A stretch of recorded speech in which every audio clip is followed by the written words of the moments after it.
royaume du divin fiat chez les créatures. Le livre du ciel. Tome 30.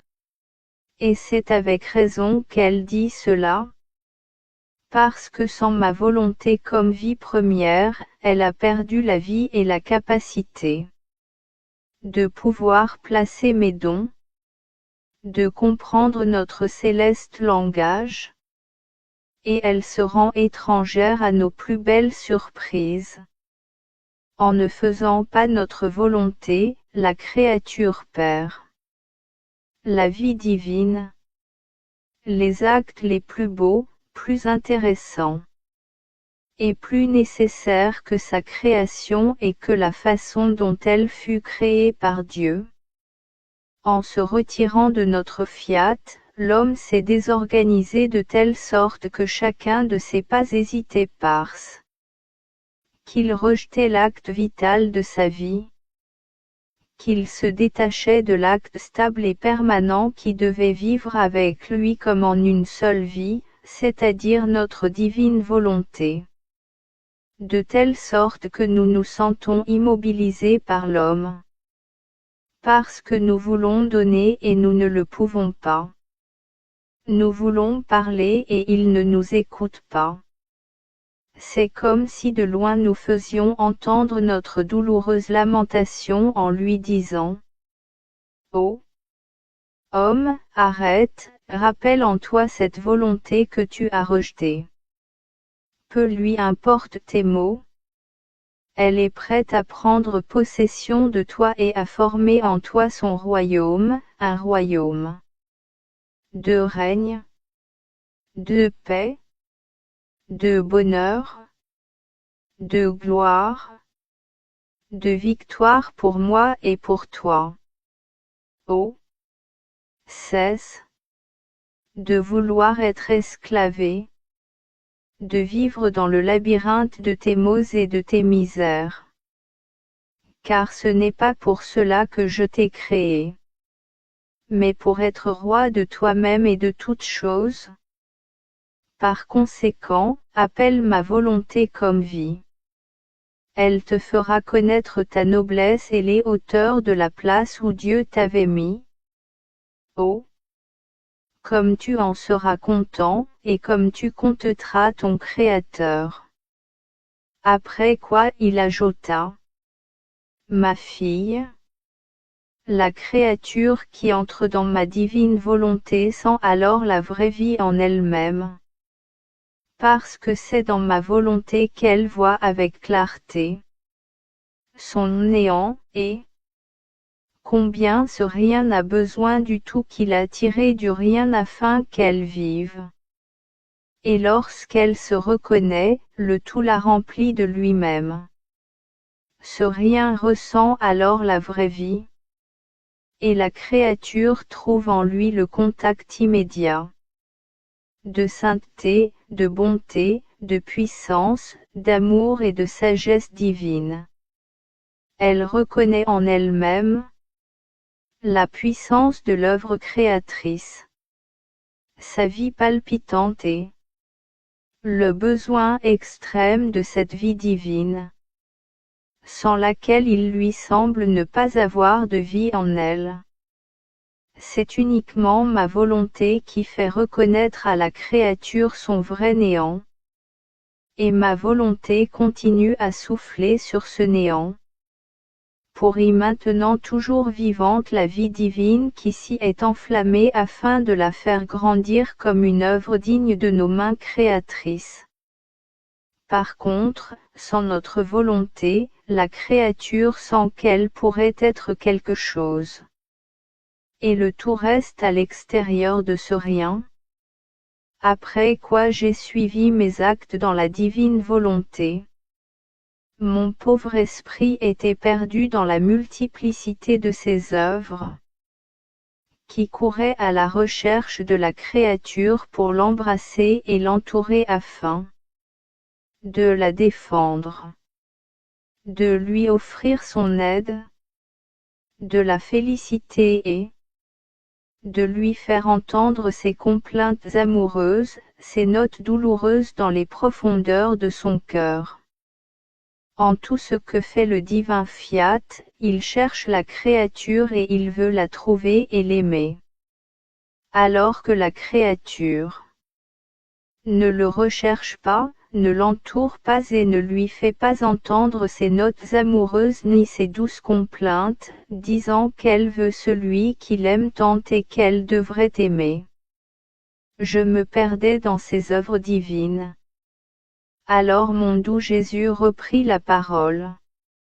Ma fille, toutes nos œuvres extra ont été et seront faites uniquement pour les créatures et à cause d'elles, car nous n'avons pas de besoin. C'est pourquoi la créature est toujours là qui miroite et court dans nos actes dont elle est la raison. Et comme chaque acte a un but, la raison qui nous fait agir est la créature. C'est elle qui occupe la première place dans tous nos actes. Par conséquent, nous pouvons dire: Tu étais avec nous lorsque nous avons étendu le ciel et formé le soleil. Nous t'avons donné dans cet azur et cette lumière la place d'honneur et tu les parcourais. En chaque acte du Verbe accompli sur la terre, en chaque souffrance, en chaque parole, tu avais ta place centrale et tu les parcourais en propriétaire. Or nous n'avons pas donné à la créature cette place dans nos actes pour la rendre inutile et pour qu'elle les parcourt presque dans l'oisiveté. Non, non. L'oisiveté n'a jamais sanctifié personne. Nous l'avons placé dans nos actes parce qu'en eux nous pouvions mettre les siens. Nos actes devaient servir de modèle, de lieu où mettre ces actes en plus grande sécurité. Nous travaillons nous aussi. Aimer, c'est travailler. C'est notre œuvre parce qu'aimer c'est travailler, vivifier, créer et maintenir toute chose, tout et chacun. Et malgré le fait que la créature occupe cette place dans nos œuvres, oh! Combien d'entre elles demeurent vides des actes des créatures? En vérité, la créature ne les connaît même pas, elle vit comme si nous ne lui avions rien donné. C'est pourquoi nos œuvres sont en souffrance et la demandent sans cesse. Parce que tout en ayant cette place d'honneur en elle, la créature ne les utilise pas. Et elle ne travaille pas non plus avec son amour à l'œuvre de son Créateur. Et pourtant les siècles ne finiront pas.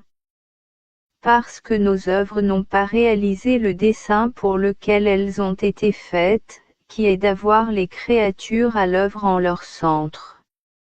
Et ces créatures seront celles qui laisseront ma divine volonté.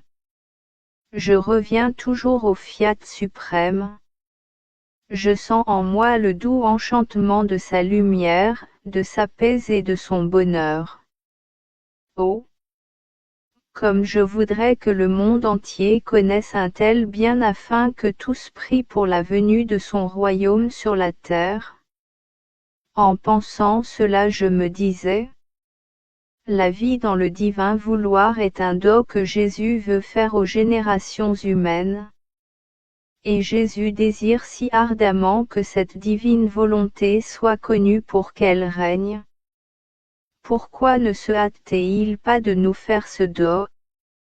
Jésus, mon très grand bien, visitant mon âme, toute bonté, me dit: Ma fille, tu dois savoir que, si je brûle du désir de voir régner ma divine volonté, je ne peux pas encore faire ce don. Car il faut d'abord que les vérités que j'ai manifestées, étant connues des créatures, aient le grand bien de former la vision qui les rendra capables de la comprendre et de se disposer à recevoir un si grand bien. On peut dire qu'il manque maintenant aux créatures les yeux pour voir et la capacité pour comprendre la divine volonté. C'est pourquoi j'ai commencé par manifester toutes ces vérités sur ma divine volonté. Lorsque les créatures connaîtront mes vérités, elles formeront l'orbite où placer la pupille et l'animer d'une lumière suffisante pour pouvoir regarder et comprendre le Do, qui plus qu'un soleil, leur sera donné et confié. Si je voulais le donner aujourd'hui, ce serait donner le soleil à un aveugle. La pauvre petite, tout en ayant un soleil tout entier, serait toujours aveugle. Son sort ne changerait pas et elle n'en retirerait aucun bien.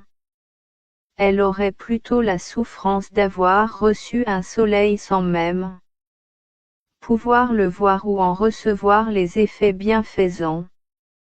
Par contre, la créature qui ne serait pas aveugle, que de bienfaits elle recevrait en lui faisant le do d'un soleil qui serait à sa disposition. Ce serait pour elle une fête permanente, qui la mettrait à même de donner la lumière aux autres. Elle serait entourée et aimée par tous ceux qui désirent obtenir le bien de la lumière qu'elle possède. C'est pourquoi faire aujourd'hui le grand do de ma divine volonté, qui plus que le soleil changera le sort des générations humaines, serait faire à des aveugles des dons inutiles. Je ne sais pas donner des choses inutiles. J'attends par conséquent, dans le délire et avec une divine patience, que les créatures puissent non seulement voir le do de mon fiat, mais qu'elles soient capables de l'accueillir en elles pour y former son royaume et étendre son règne.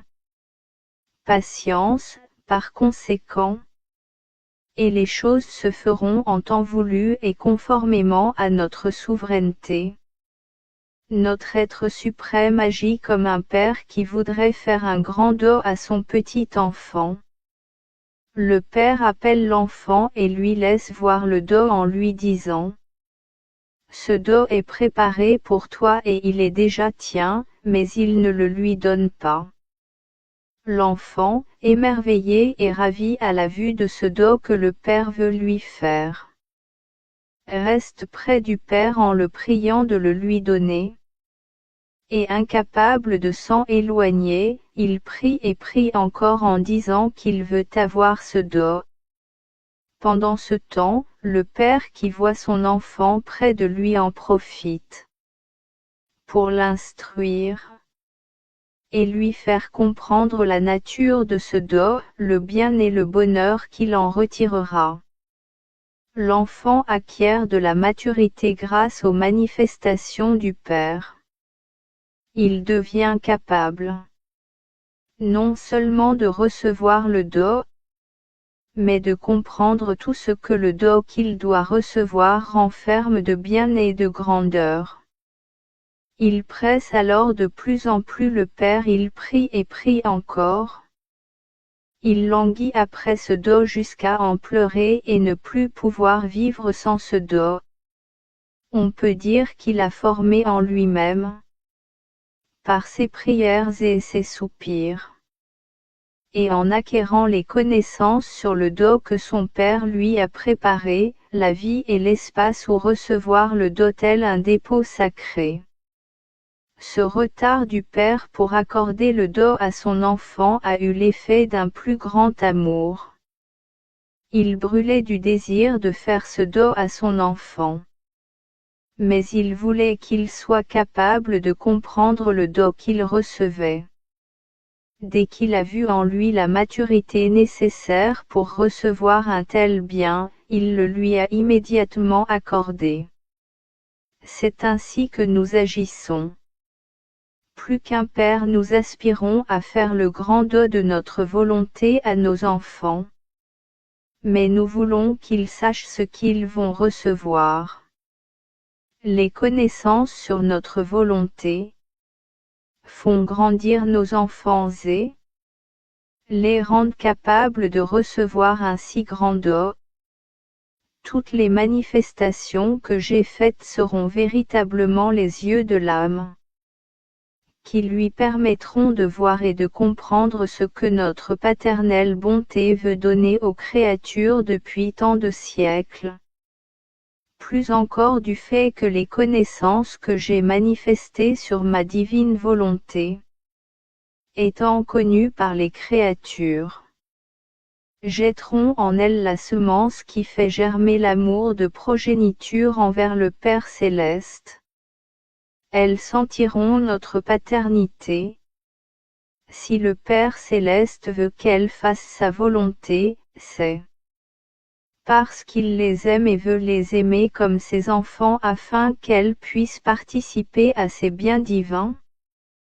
Par conséquent, nos connaissances du divin fiat leur apprendront à vivre comme des enfants. C'est alors que tout étonnement cessera quant au désir de notre être suprême de vouloir faire le grand don de sa volonté à ses enfants. C'est un droit des enfants de recevoir les biens du Père. Et c'est un devoir du Père que de donner ses biens à ses enfants.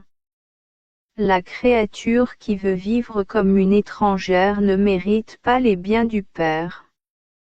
Plus encore du fait que notre paternité désire, languit et brûle du désir de faire ce don, afin que la volonté du Père et de ses enfants soit une. Alors, oui, notre amour paternel se reposera. Lorsque nous verrons l'œuvre sortie de nos mains créatrices, dans le sein de notre vouloir, dans notre maison, et que notre royaume sera peuplé par nos chers enfants. Après quoi je continuai à penser à la divine volonté. Il me semble ne pas pouvoir cesser d'y penser. Mon céleste maître ajouta: Bienheureuse fille, tous les actes accomplis par ma divine volonté sont si bien reliés entre eux qu'ils sont inséparables. De sorte que si l'on veut les trouver, il semble d'abord que l'on ne trouve qu'un acte seul, mais en pénétrant plus avant, on voit que tous ces actes distincts sont fusionnés au point qu'il est impossible de les distinguer les uns des autres. Cette force d'union et d'inséparabilité forme la nature de l'œuvre divine. La création elle-même le dit. Si une seule étoile devait se détacher de la place qu'elle occupe et qui la relie à toutes les autres choses créées, elle tomberait et jetterait partout la confusion, si grande est l'inséparabilité et l'union qui les maintient. Toutes les choses créées ont ensemble la vie, bien qu'elles soient distinctes entre elles, et forment la belle harmonie de la création. Séparées, on peut dire qu'elles perdent la vie et sèment partout la confusion. Il en est ainsi de la volonté humaine séparée de la volonté de son Créateur.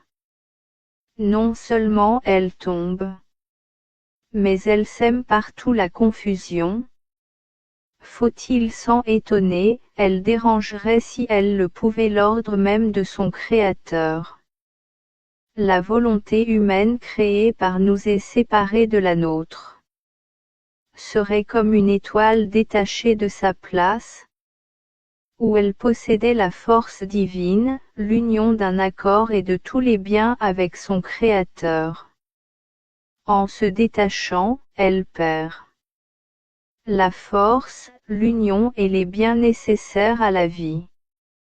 Son sort est alors nécessairement de jeter partout la confusion. L'âme qui vit dans ma divine volonté sent dans son premier acte la force et l'union de tous les actes du divin fiat, de sorte qu'un acte inclut et enferme tous les autres actes. L'âme sent le besoin de continuer ses actes pour se connecter, afin de développer la force de la divine volonté qu'elle sent en elle, comme une vie qui ne sait pas être sans se faire sentir et veut respirer, palpiter et uvérer. un acte en appelle un autre et forme la séquence des actes avec l'union de ces actes dans ma volonté. Mais pour former une vie, il ne suffit pas d'un acte, d'un souffle, d'un battement de cœur. Non, il faut la continuation de l'acte de respiration, de palpitation et de travail. En vivant dans ma divine volonté, l'âme respire et palpite. Et mon fiat forme sa vie entière de travail. Pour tout ce qu'une créature est capable d'enclore en elle-même. Par conséquent, si tu veux sa vie en toi, que tes actes soient continuellement dans ma volonté. Mon pauvre esprit baigne dans la mer immense de la divine volonté. Cette mer murmure continuellement, mais que murmure-t-elle? Amour, louange, action de grâce. L'être suprême fait rencontrer son murmure avec celui de la créature. Et donne de l'amour pour recevoir de l'amour. Quelle douce rencontre entre le Créateur et la créature, qui se donnent mutuellement de l'amour. Dans cet échange sont formées des vagues d'amour, de lumière et d'indescriptible beauté, dans lesquelles la créature, incapable de les contenir en elle-même, se sent noyée. Si elle a pu prendre, Dieu sait combien, le sentiment d'en être inondée l'empêche de pouvoir répéter ce qu'elle ressent en elle. Des ineffables secrets d'amour, de lumière, de divine connaissance que le murmure de l'Éternel a renfermés dans son âme. Mais perdu dans un si grand nombre de connaissances, au point de ne pas savoir les répéter, je m'entendis balbutier. Faute d'un vocabulaire adéquat et pour ne pas commettre de bévue, je passe. Mon aimable Jésus, pris de compassion pour mon incapacité et ma petitesse, me serra dans ses bras et il me dit: Ma bienheureuse fille, il est vrai que ta petitesse se sent noyée dans l'immensité de ma lumière, de mon amour, et des innombrables vérités que contient notre être saint et adorable. Mais notre puissance et notre immensité prennent plaisir à remplir ainsi la créature de lumière, d'amour, de connaissances diverses et de sainteté, au point de la submerger. C'est une scène des plus ravissantes de voir la créature baignée dans notre immensité, qui veut parler, mais qui est noyée dans la lumière, l'amour et les surprenantes vérités. Oh, comme il est beau qu'elle veuille parler de ce qu'elle ressent, nos vagues la recouvrent et la réduisent au silence. C'est cependant un étalage de nous-mêmes que nous faisons à notre créature bien-aimée, nous agissons comme un maître qui veut faire étalage de sa science devant son petit disciple. Il montre tout son savoir et le disciple écoute, se remplit l'esprit et le cœur. Le maître a dit tant de choses que le disciple est incapable de rien répéter.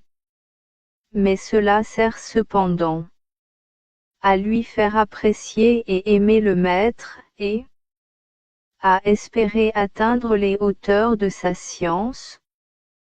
Comme le disciple est sous sa guidance, cela permet au maître de se faire connaître et de recevoir l'attention, l'affection et la fidélité du disciple. C'est ce que nous faisons, afin de nous faire connaître et aimer, lorsque nous voyons la créature vidée de toute chose, qu'elle ne veut plus rien d'autre que notre divine volonté. Nous sommes ravis au point de l'inonder de lumière, d'amour et de vérité nous concernant. Puis nous découpons partie par partie ce que nous lui avons insufflé en une fois.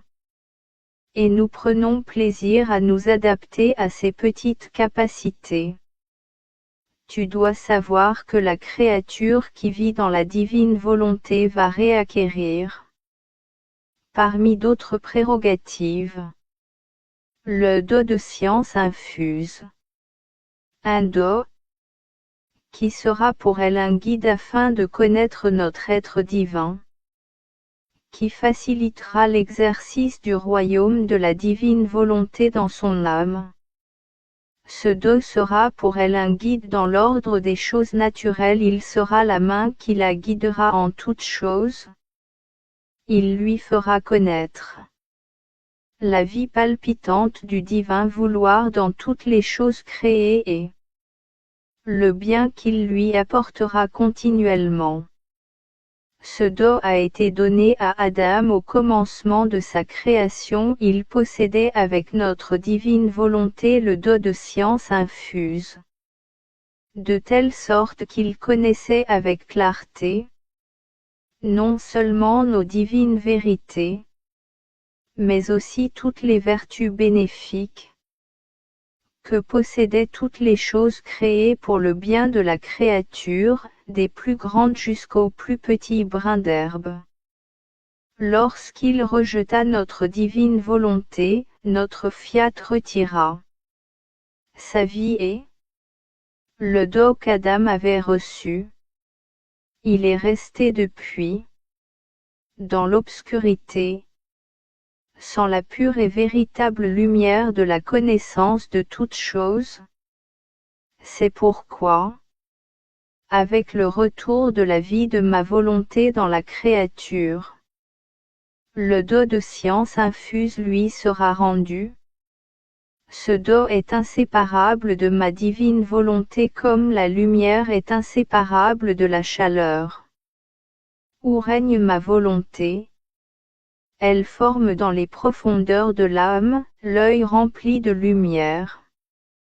L'âme en regardant de cet œil divin, acquiert la connaissance de Dieu et des choses créées, pour autant que cela est possible à une créature. Mais lorsque ma volonté se retire, l'œil demeure aveugle. Parce que ma volonté qui l'anime l'a quitté et n'est plus la vie active de la créature. C'est ce qui se produit avec le corps. La créature dont l'œil est sain peut voir, distinguer les couleurs et les gens. Mais si la pupille devient obscure, elle perd la lumière et reste aveugle. Elle ne peut alors plus rien distinguer. La créature pourra tout au plus se servir du toucher pour connaître et comprendre quelque chose. Mais la lumière est épuisée et éteinte. La créature aura peut-être des yeux. Ils ne seront plus remplis de la vie de lumière, mais d'épaisses ténèbres porteuses de souffrance de la vie perdue. Telle est ma volonté. Là où elle règne, elle centralise dans l'âme ce do de science infuse, qui mieux que l'œil voit et comprend, sans effort, les vérités divinées, les plus difficiles connaissances de notre être suprême, mais avec une merveilleuse facilité et sans étude. Plus encore pour les choses naturelles dont personne ne connaît la substance, le bien qu'elles contiennent, sinon celui qui les a créées. Il n'est donc pas étonnant que notre divin vouloir se fasse le révélateur de notre être divin et des choses que lui-même a créées dans l'âme où il règne. Et s'il ne règne pas, tout est ténèbres pour la pauvre créature. Nos enfants sont aveugles. Ils ne connaissent pas et ils n'aiment pas celui qui les a créés. qui les aime plus qu'un père et qui languit après l'amour de ses enfants. Ma divine volonté ne sait pas se présenter les mains vides là où elle règne, mais elle apporte tous les biens qu'elle possède. Et si par ingratitude ses enfants la contraignent à se retirer, elle emporte tout avec elle, car elle est inséparable de ses biens. Elle fait comme le soleil. Il apporte le matin sa lumière à la terre et tous ses effets bienfaisants. Et en se couchant le soir, il emporte avec lui sa lumière. Et il n'en reste pas une goutte pour la nuit. Et pourquoi ? Parce qu'il lui est impossible de se détacher d'une seule particule de lumière, car il est inséparable de sa lumière. Et que là où il va avec la plénitude de sa lumière, il forme le plein jour.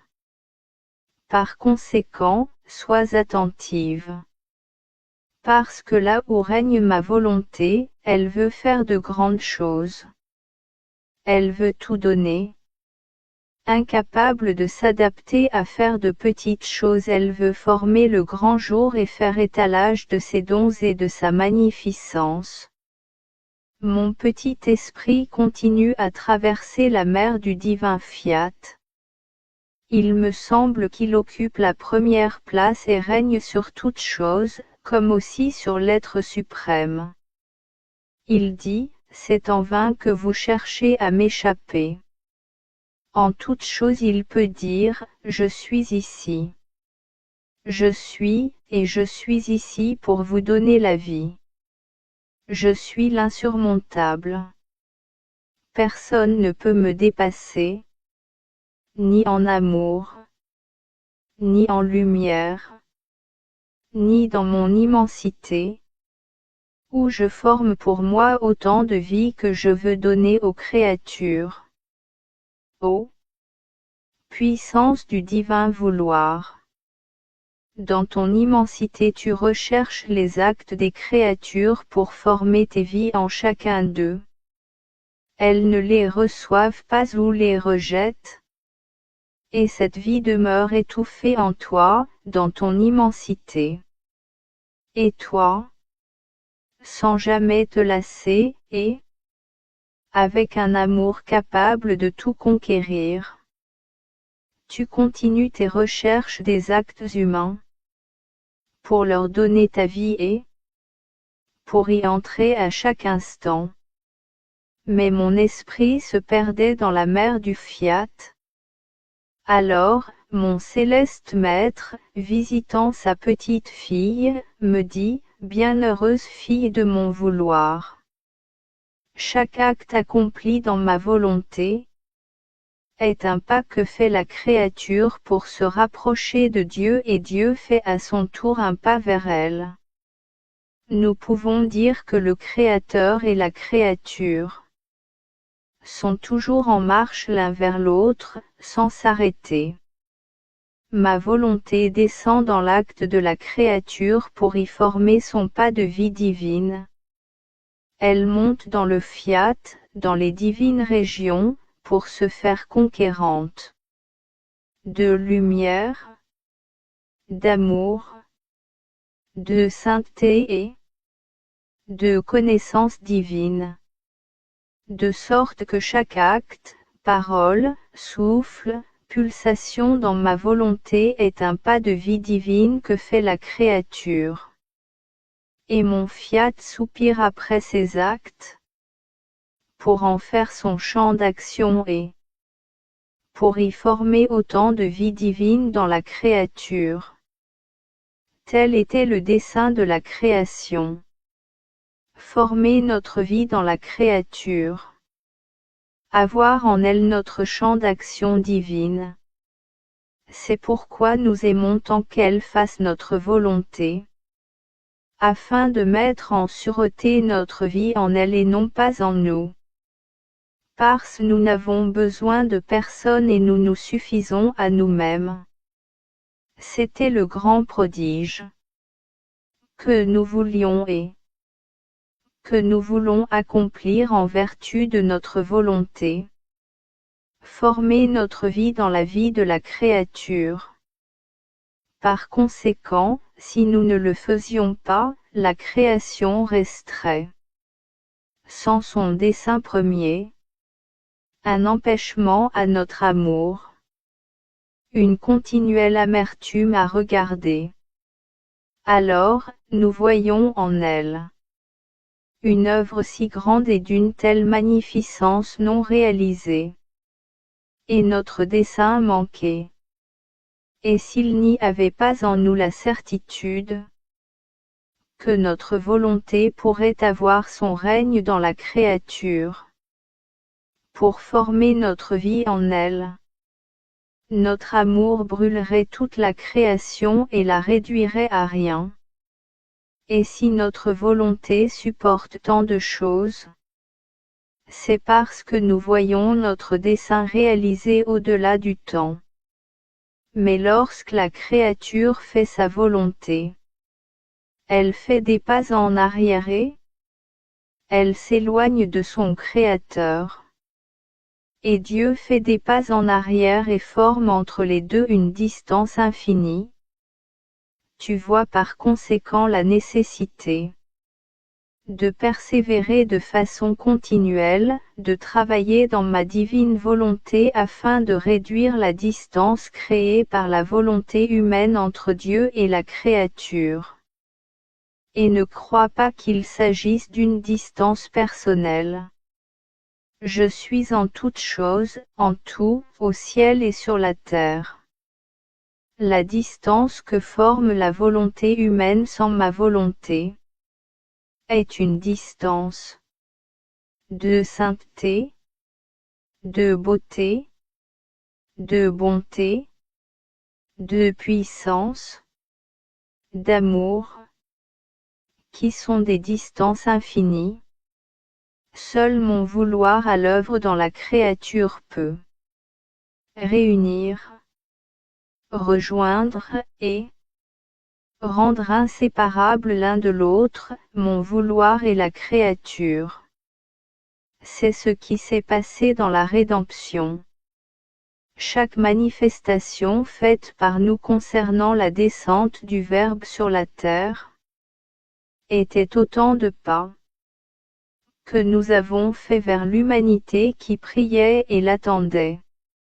Ces pas apportaient nos manifestations, nos prophéties, nos révélations, aux créatures qui ont ainsi pu faire leur pas vers l'être suprême, de sorte qu'elles ont continué à marcher vers nous et nous vers elles. Lorsque le temps est venu de devoir descendre du ciel sur la terre, nous avons augmenté le nombre des prophètes, afin de pouvoir faire plus de révélations et accélérer notre rencontre. Car dans les premiers temps du monde, il n'y avait pas de prophètes, et nos manifestations étaient si rares, qu'on peut dire qu'on ne faisait qu'un pas par siècle.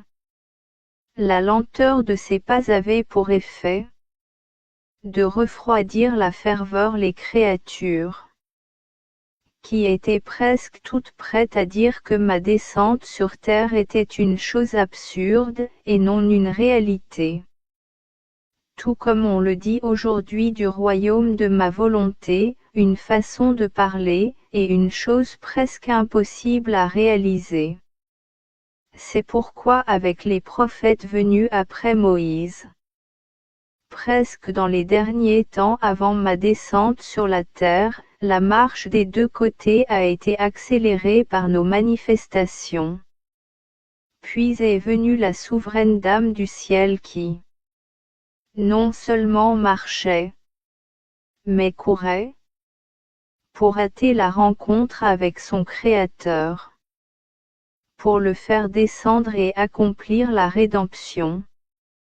Tu vois ainsi comment mes manifestations sur ma divine volonté sont des preuves certaines que ma divine volonté est en marche pour venir régner sur la terre, et que la créature à qui ces manifestations ont été faites, avec une constance de fer, marche et court elle aussi, pour faire cette première rencontre et pour offrir son âme, afin que ma divine volonté puisse y régner et faire ainsi le pas qui la fera régner parmi les créatures. C'est pourquoi tes actes doivent être continuels. Car seuls les actes continuels peuvent accélérer la marche, surmonter les obstacles, et être les seuls conquérants capables de conquérir Dieu et la créature. Après quoi la foule de mes pensées sur la divine volonté continuait. Après avoir reçu la Sainte Communion, je me disais: quelle différence y a-t-il entre les sacrements et la divine volonté? Mon souverain Jésus, déchirant les voiles eucharistiques, se fit voir et avec un soupir douloureux, il me dit: ma bienheureuse fille, la différence est grande entre les deux. Les sacrements sont les effets de ma volonté. Par contre, ma volonté est vie. Par sa puissance créatrice de vie, c'est elle qui forme et donne vie aux sacrements. Les sacrements n'ont pas la vertu de donner vie à ma volonté car elle est éternelle et n'a ni commencement ni fin. Mon adorable volonté occupe toujours la première place en toute chose possédant par nature la vertu créatrice. Elle crée les choses et la vie elle-même, partout où elle veut, quand et comment elle veut. On peut dire que la différence est celle qui existe entre le soleil et les effets que le soleil produit. Ceux-ci ne donnent pas vie au soleil, mais reçoivent la vie du soleil et doivent rester à sa disposition. Parce que la vie des effets est produite par le soleil. Les sacrements sont reçus en un certain temps, en un certain lieu et en certaines circonstances. Le baptême est donné une fois, et c'est tout. Le sacrement de pénitence est donné lorsque la créature est tombée dans le péché. Ma vie sacramentelle elle-même est donnée une fois par jour. Et la pauvre créature ne ressent pas en elle dans cet espace de temps la force, l'aide des eaux baptismales qui la régénèrent continuellement, ni les paroles sacramentelles du prêtre qui la réconfortant continuellement en lui disant: je t'absous de tes péchés. La créature ne trouve pas non plus, dans ses faiblesses et les épreuves de la journée, le Jésus sacramentel qu'elle peut prendre avec elle durant toutes les heures de la journée. Par contre, ma divine volonté possède l'acte primordial de la vie. Elle est capable de donner la vie. Par sa domination, elle est le maintien au-dessus de la créature. À chaque instant, elle se donne en tant que vie. Vie de lumière. Vie de sainteté. Vie d'amour.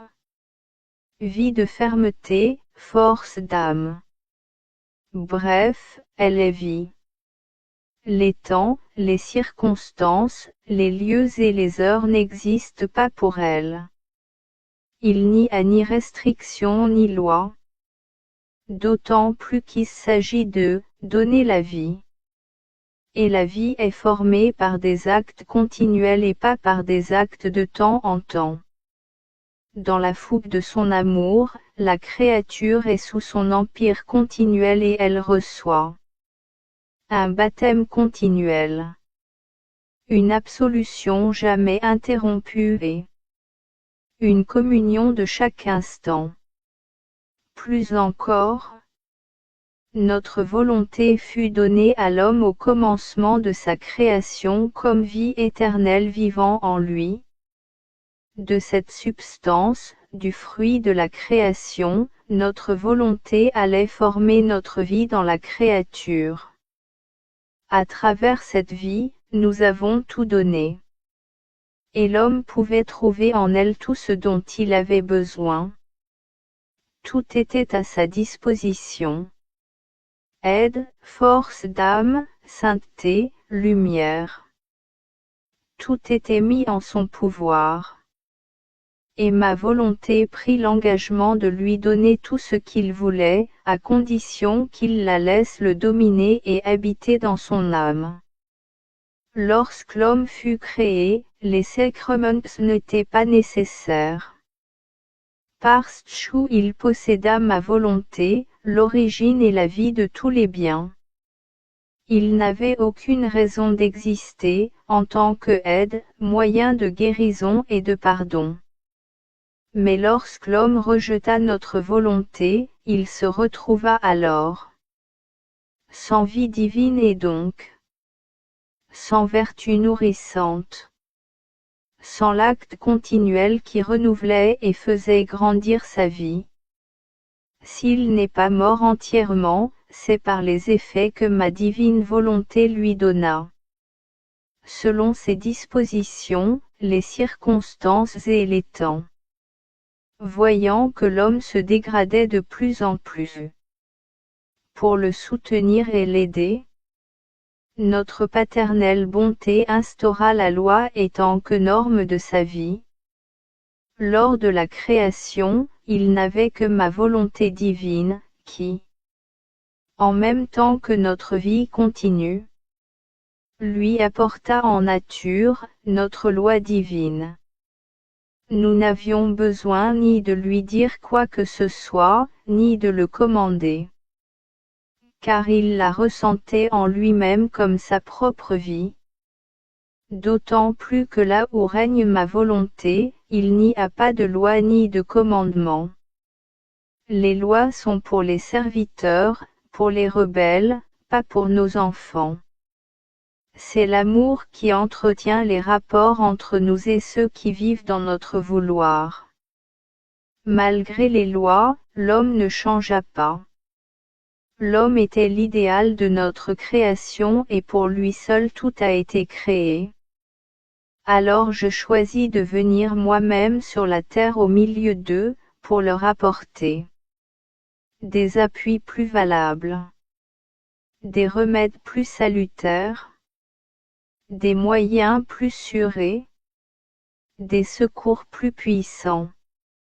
J'ai institué les saints sacrements.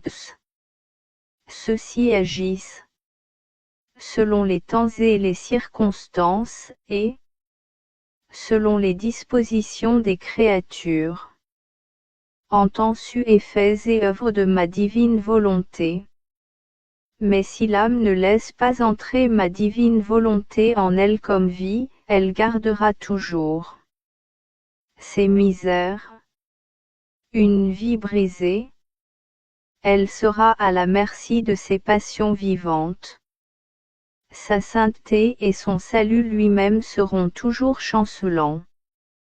Car seule la vie continuelle de ma volonté envoûte les passions, les misères, et forme les actes opposés de sainteté, de force d'âme, fermeté, de lumière et d'amour, dans les maux des créatures. Ainsi le vouloir humain se trouvant dans son doux enchantement, sans couler dans ses maux. La beauté, le bien et la sainteté de l'acte de vie continuel transmis par la douce et agréable domination de ma volonté. Et la créature la laisse faire ce qu'elle veut. Car un acte continuel qui donne la vie éternelle ne peut jamais être atteint au moyen d'autres actes, d'autres aides ou d'autres moyens, si forts et saints qu'ils puissent être. il n'y a pas de mal plus grand que puisse faire la créature à elle-même, ni de plus grand tort qu'elle puisse causer à notre paternelle bonté, que ne pas laisser régner en elle notre volonté. Si elle le pouvait, elle nous induirait à détruire toute la création. La créature a été créée pour être notre résidence. Pas uniquement elle, mais toutes les choses créées, les cieux, le soleil, la terre, toutes ces œuvres. Ayant été générées par notre grandeur suprême, nous avons le droit de les habiter. En demeurant en elles, nous les conservons dignement. Nous les maintenons, toujours belles et toujours nouvelles, et telles que nous les avons mises au monde.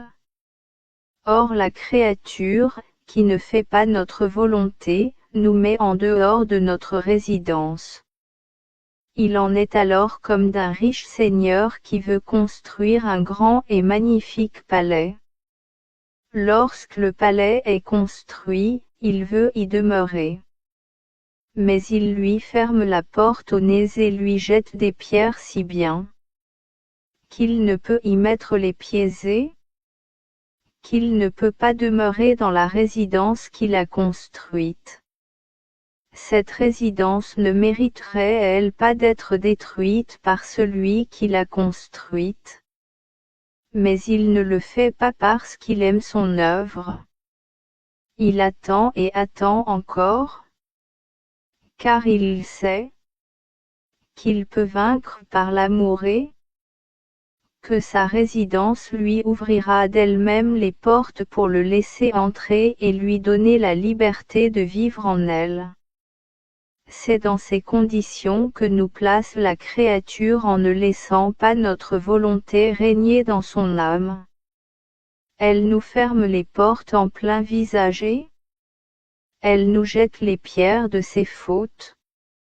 Et nous, avec une invincible et divine patience, nous attendons. Puisque la créature ne veut pas recevoir notre volonté comme vit en elle. Avec une paternelle bonté nous lui donnons les effets de notre volonté. Les lois, les sacrements, l'Évangile, les secours par mes exemples et mes prières. Mais tout cela ne peut égaler le grand bien octroyé par ma volonté comme vie éternelle de la créature. Parce que ma volonté est en même temps les lois, les sacrements, l'Évangile, la vie. Elle est tout, elle peut tout donner parce qu'elle possède tout. Cela suffit pour comprendre la grande différence qu'il y a entre ma volonté comme vie continuelle dans la créature et entre les effets qu'elle ne peut pas produire de manière pérenne, mais selon les circonstances, dans le temps, dans les sacrements eux-mêmes. Et bien que les effets puissent apporter de grands biens, ils ne peuvent jamais parvenir à produire tous les biens que la vie de ma divine volonté, régnant et dominant dans la créature, peut produire. Par conséquent, sois attentive, ma fille. Donne-lui la sainte liberté de faire ce qu'elle veut dans ton âme. Ma petite âme tourne toujours dans le divin fiat. Elle ressent le besoin irrésistible de vivre en lui. Parce qu'en lui tout est mis à ma disposition, tout est à moi. C'est comme une invitation secrète que me font toutes les choses créées dans les profondeurs de mon cœur. En me disant de leur voix muette: viens en nous, viens nous posséder et jouir de toutes les belles œuvres que le Créateur a faites. Pour toi et pour nous donner à toi. Oh! Quel doux enchantement contient la création vue à travers les voiles de la divine volonté.